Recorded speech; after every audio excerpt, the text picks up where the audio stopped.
The highlights of the research can be divided into 5 key areas. We have research and development, and then we have industrial competitiveness, which is looking at how competitive is the Malawi industry, seed industry rather. And then we are looking at the regulatory framework, what policies and regulations are guiding the Malawi seed industry. And then we are looking at the institutional framework, which institutions are there that are guiding the Malawi seed industry. And finally, we are looking at the support services to the smallholder farmers. Timely availability of improved seeds at affordable prices is critical to improving food security, resilience, and livelihoods for smallholder farmers in Africa.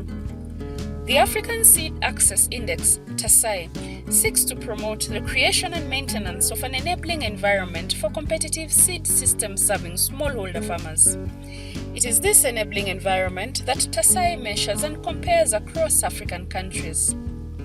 In each country, TASAI tracks indicators across 5 broad categories: research and development, industry competitiveness, policy and regulations, institutional support, and service to smallholder farmers.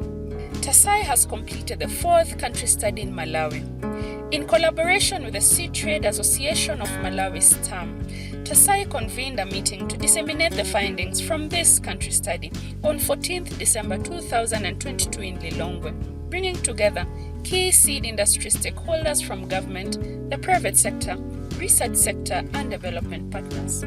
So this dissemination workshop is very important for the seed industry because it gives us a status in terms of how we're performing as a seed industry on certain key parameters. It also gives us information on how we're performing from an industry perspective in terms of the regulatory framework. It also tells us some of the areas where we need to improve as an industry, and it also just gives a sense of how competitive the market is. This workshop is very much important to us agro-dealers because whatever has been articulated and discussed in this meeting is a true reflection of the seed business in Malawi. As an agro-dealer, I would like to certainly say and agree that the study has really given a clear indication on how the seed industry is. For example, there is a clear result regarding how the Seed Act has changed the seed industry landscape in Malawi. In the past, when Malawi did not have the Seed Act, there were cases of adulteration on seed, but also availability of fake seeds on the market.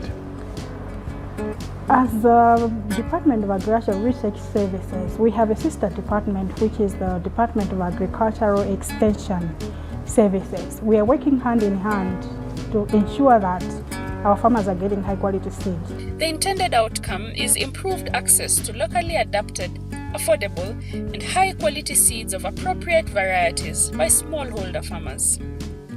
TASAI is important in the partnership because they give validation and independence in terms of the actual research, and it's also important for us to look at how we're performing as a country compared to peers because the market for seed is also quite international.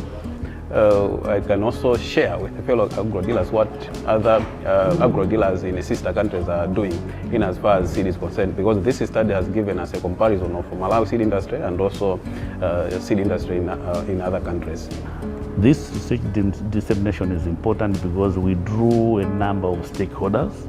They have provided varied input into the report, and we feel the final output of this meeting will be very useful to the seed industry in Malawi, because now the report has to be disseminated now to those that were all the stakeholders in the seed industry.